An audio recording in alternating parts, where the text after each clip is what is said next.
Shanann, are you home? Police department, if anyone's inside, make yourself known. Chris Watts just annihilated and buried his entire family. Chris did not take into account security cameras. He didn't watch enough CSI. The next door neighbor is showing the police officer the surveillance footage of Chris Watts loading up his truck at 5 o'clock in the morning. It's on video 527. But he backs like into the garage partially because you can't see like the tailgate area, so you can't see what he's loading.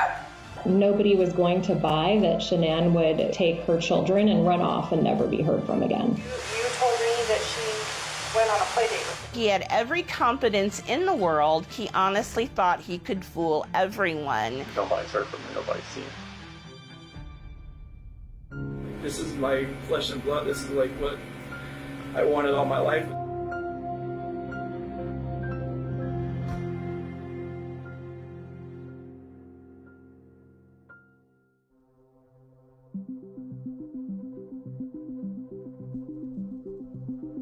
This young lady and her kids are missing. A missing persons report is issued to the public saying that Shanann, Bella, and Cece are all missing. Police in Colorado have issued an alert for a pregnant mother and her 2 young daughters. They were reported missing on Monday. In a matter of hours, suddenly the small town of Frederick turned into the epicenter of media focus for that night's news. Chris and Jordan, nice to meet you. Good to meet you. Thanks for talking with me. There was a media frenzy. Everyone, everywhere, around the world, everyone was interested in this case from the get-go. So Chris goes on multiple Denver TV channels and pleads for the public to help him find his loved one, even though he knows there's no way they're coming back. I have no inclination of where they're at right now. Like, I've exhausted like every friend that I know of, and every friend that I have has called friends that Shanann has that maybe I didn't know about.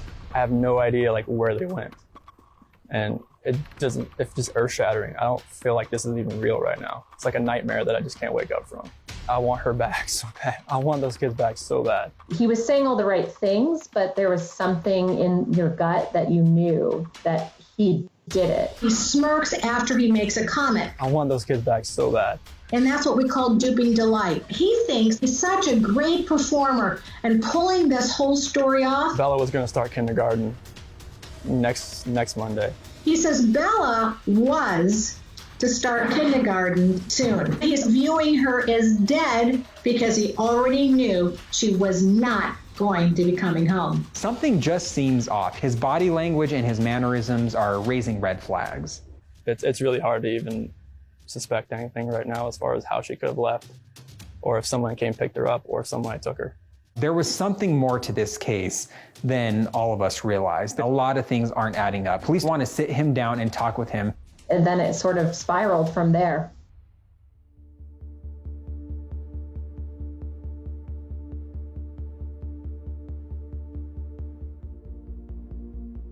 I'm going to sit next to you so we're looking at it together. The police officer set this up as a very informal interview at the Frederick Police Department. Chris is brought in, sat down, given something to drink, but at the same time, up in the corner of the room, a camera is recording. The police officer is trying to gather information, building rapport and creating safeness. Have you ever watched the news and said 2 girls and a pregnant woman go missing? Okay, if that's all you heard, what do you think the public thinks? Husband. The day she goes missing is the day that you guys have marital discord. What do you think about that? People knew that we were having marital issues. They're going to look at me, especially with the way everything looks. On that night, I woke that morning, early that morning, I told her, like, the disconnection, it's there. Like, it's not going away. Like, the connection we had in the beginning, it's not there anymore. It's like, I don't feel like the love we have is there anymore. At the end, we just said, you know, she said she was going to take the kids to her friend's house for the day. She would be back. 5:30, that's when I went to work. What do you think happened? At first, I really thought maybe she was just at somebody's house, just decompressing. What's going on, Steve? Yeah. But after today, like with the onslaught of all the cars, all the police cars, all the news, all the canine units,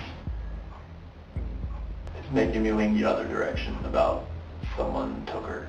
Okay. But this is,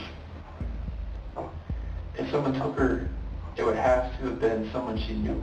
It's crazy to think that he could, that he would just be so compliant, knowing right where they were. Are you sure she said she'll be back later?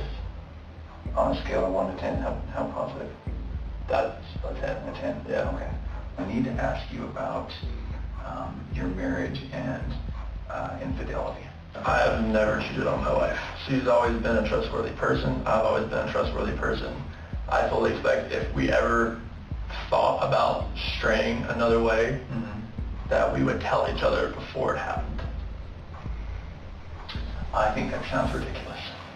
They're asking more in-depth questions, and they're also starting to corner him, not only through his story, but also physically, by making him sit in the corner of the room and setting themselves up between him and the door, as if the only way you're getting out this door is if you go through me first. This doesn't make sense to me. It doesn't add up. So can we talk about the tale of two Chris's? Chris number 1 fell out of love with his wife, started wondering what it might be. He didn't have a wife to take care of and a girl to take care of. Spent some time alone, liked that time alone, came home, may or may not have had a conversation about how to get out of this marriage or how to fix it, but probably how to get out of it. Was looking at a bachelor pad in Brighton and did something terrible to his wife and kids, and that may have been an accident. And I think it was an accident. That's not the Chris you're looking at right now. The Chris you're looking at is the man who loves these kids and loves his wife and will never, ever, ever do anything to harm them. Why should I believe you? Because I'm a very trustworthy person. Chris was almost overconfident that his ability to charm would win the investigators over. You talk to any of my friends, any of her friends, they know me. They know I would never harm my kids. I would never harm my wife. I'm not about confrontation. Now, Chris is portraying himself as the least likely suspect in this scenario. I love these girls. I love these girls so much. And this picture right here, Celeste and Bella, those are my life. I helped make those kids. There's nothing in my life that means more to me than these kids. Nothing.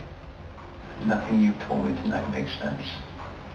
Nothing you've told me tonight feels like the truth. There's something that happened that got maybe a little bit out of control. There was no fight. There was nothing physical. It was a conversation. There's no, we didn't raise our voice. Nothing. He is a free man. He's able to walk out of the room at any point if he wants, but he continues to offer up information to any question that they ask. They're going to come home safe, correct? When you find the guy. When we find the guy, they're going to come home.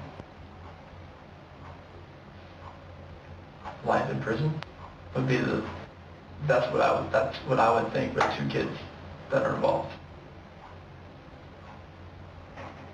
What if he hurt them?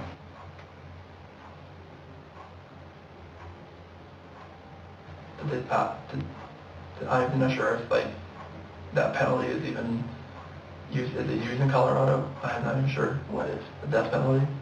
The investigators tells him, "You're probably wondering why I asked some of these questions, and you're probably wondering if I think you're a suspect. I'm not the only one who thinks that there's a possibility you have something to do with this. You're going to go home tonight and think about the moments where you might have slipped. Come back tomorrow and we'll continue to talk." You know that we have to get to the bottom of this. You know that? Yeah. Okay. Would you take a polygraph? Sure. Chris leaves a free man from the Frederick Police Department on August 14th. On August 15th, Chris agrees to do a lie detector test. Regarding Shanann's disappearance, do you intend to answer all of the questions truthfully? Yes. He thought that they were not looking at him. He thought he could breeze through a polygraph test. Right now, there's only one person in this room that knows what the truth is. And in about 5 minutes, there's going to be 2 of us. That's one heck of a way to start a polygraph.